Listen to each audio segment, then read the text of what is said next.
তাদেরকে কোনদিন জঙ্গিবাদের ট্রেনিং দেওয়া হয় না।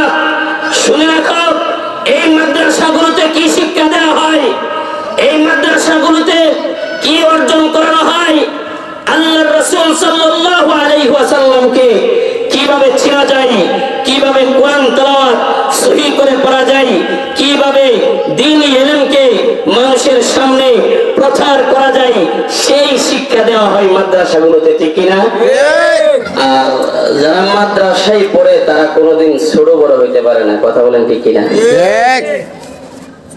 মাদ্রাসায় এক সময় তহমত দেওয়া হইতো।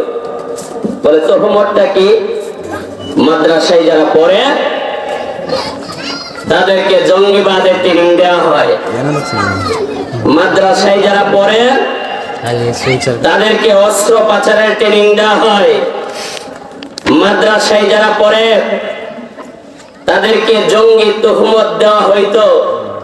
আর আমরা ওই সময় বলেছি, এই শোনো শোনো শোনো, মাদ্রাসায় যারা পড়তেছে, মাদ্রাসায় যারা পড়াইতেছে তারা কোনদিন জঙ্গিবাদ হইতে পারে না, তাদেরকে কোনদিন জঙ্গিবাদের ট্রেনিং দেওয়া হয় না। শুনে রাখো, এই মাদ্রাসাগুলোতে কি শিক্ষা দেওয়া হয়, এই মাদ্রাসাগুলোতে কি অর্জন করানো হয়, আল্লাহর রাসূল সাল্লাল্লাহু আলাইহি ওয়াসাল্লামকে কিভাবে চেনা যায়, কিভাবে কোরআন তেলাওয়াত সহিহ করে পড়া যায়, কিভাবে দ্বীনি ইলমকে মানুষের সামনে প্রচার করা যায়, সেই শিক্ষা দেওয়া হয় মাদ্রাসাগুলোতে, ঠিক কিনা? এই জন্য আজ অব্দি যারা মাদ্রাসাকে ছোট করে দেখতেছে, আর এই ছোট করে দেখার সময় নাই।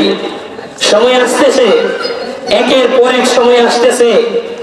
এই সময় পরিবর্তনের সময়, এই সময় গঠনের সময়।